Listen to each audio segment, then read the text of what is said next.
Thought Wilds had something for us. All right, we'll get to that in a second. We got to start, though, some Lakers and Spurs last night. First road game of the season for L.A. No LeBron in this one, out with right ankle soreness, so the workload went to Anthony Davis and Russell Westbrook, and the two balled. Wasn't easy. Lakers found themselves down 12 to start the fourth quarter, but they caught up. They sent this one to overtime. And how about Russ? 15 of his 33 came in the fourth and overtime. Davis finished with 35 points and 17 boards. Lakers picking up the much-needed win. Although, scary moment late in the fourth quarter. Anthony Davis going down, holding his knee. He was able to return. Talked about it at the podium after the injury. Take a listen. We want to box out, and then, he was doing the job flying in, but I was still kind of planted on the ground, and, he ran into my knee, like a little stinger, just a little stinger, and then started moving, just kind of went away as I kept playing. Still felt it a little bit, but tried to finish the game well. Finished the game, and we'll see how it is when I wake up tomorrow. But I told Russ, I said whether I'll play, Bron play, who we don't play, it doesn't matter. You still got to be yourself, and he did that tonight. The way he played tonight was incredible, and we need that from him every night. No matter if Bron is playing or not, or if I'm playing or not. Be yourself, and we'll find ways to kind of adjust around him. So, Chris Broussard, what'd you learn about the Lakers and their overtime win without LeBron last night? I do have a lot to say about this, Jenna. Number one, this is not why you brought in Russell Westbrook. You brought him in to win a championship. But one of the fringe benefits is that without LeBron James, whether that is for an entire game or week or stretch or whatever it may be, or whether it's just for some time during the game when LeBron's resting on the bench while he's playing in a game, you will be better without LeBron. And that's a huge benefit. The Lakers have been 23-35 in the previous 3 seasons without LeBron when he's injured. Now they can still be a good team without LeBron, and you saw that last night. That's a huge benefit. They wouldn't have been the 7th seed in the play-in tournament last year had they had a guy like Westbrook to carry them while LeBron was out. So that can get LeBron more rest if he'll take it. Like tonight, he's questionable. Maybe if they don't have a Russ and they need a win, LeBron plays. So that's a benefit. You also learned, and this might sound funny, but you also learned that Russell Westbrook is still terrific.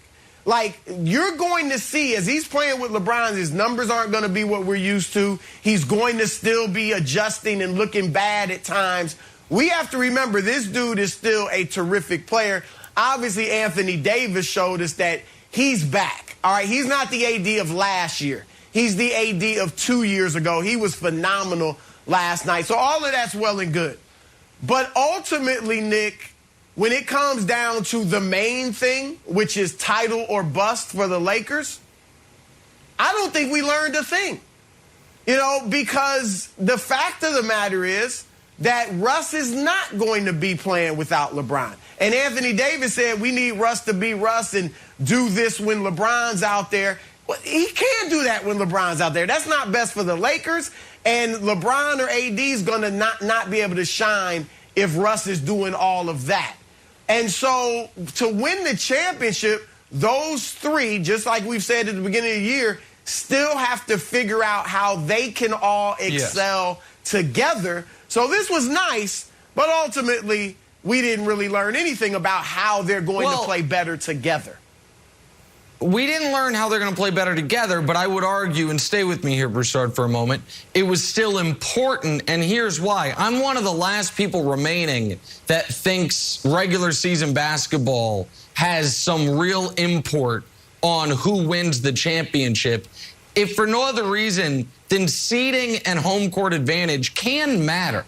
I think you saw it last year with the Lakers. If they're not the 7th seed and drawing a Suns team early, and LeBron in the first round doesn't have to be fully healthy because they have an easier first-round opponent, then maybe the entire season goes differently.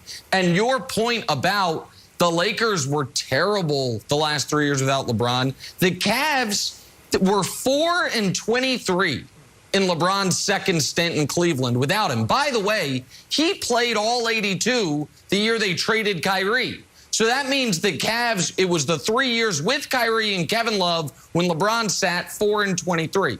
So being able to win games that LeBron sits, I would sit him tonight. You're playing Oklahoma City, give him the night off and see if these guys can run it back again. So I do think that was important.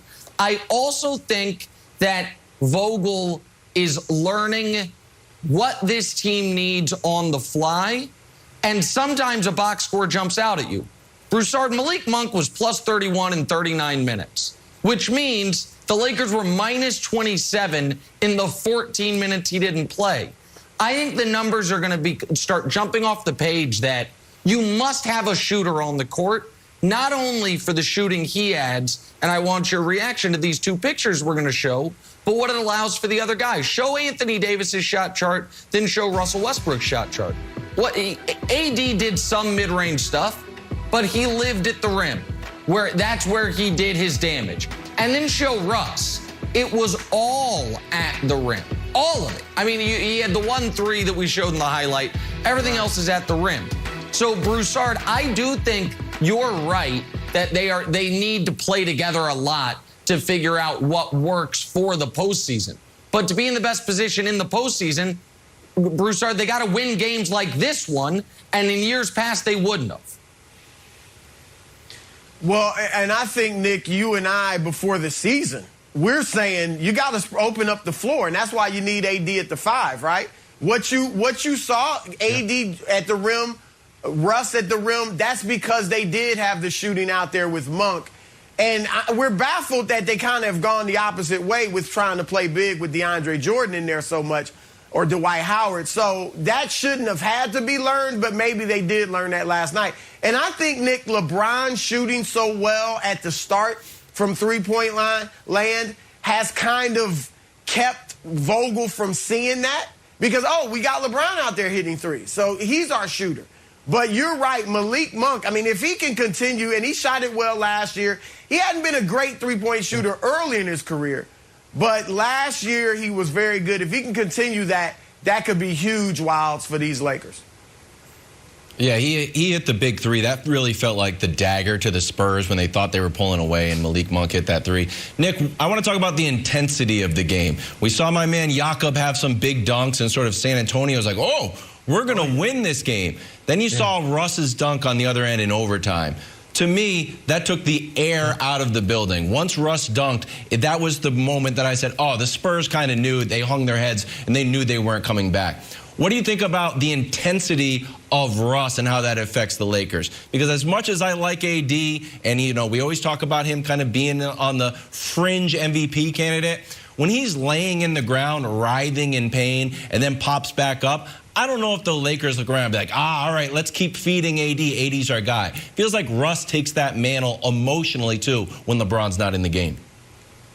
Well, listen, I think that is one of the reasons Russ doesn't get enough credit is he is a guy who you cannot, for good or for bad, if you just watch him, you don't know, is this a game 6 of a conference semifinals? Or is this the 6th game in 13 nights in February? You don't, and teams that are championship or bust need that because it's easy to lose a sleepy Monday night game or Tuesday night game to the Spurs. Like that can happen. And the Spurs, to their credit, they only have the one win, but they've actually played well this year considering the fact they don't have any star players. So I do think Russ is good in that regard. I also think the Lakers, it's interesting.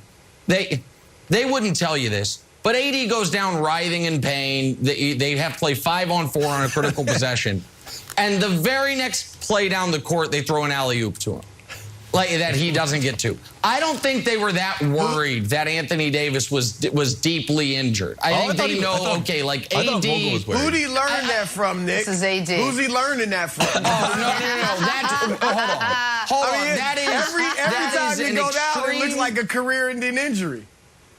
I feel like Anthony Davis is in his own category in that one. But one other very quick note, Frank Vogel, you're an NBA champion. You did a great job with the Pacers. I understand you know more about basketball than I do. I get it. But You can never play Russ and Rondo at the same time. You wouldn't play DeAndre Jordan and Dwight Howard at the same time, and yet, for some reason,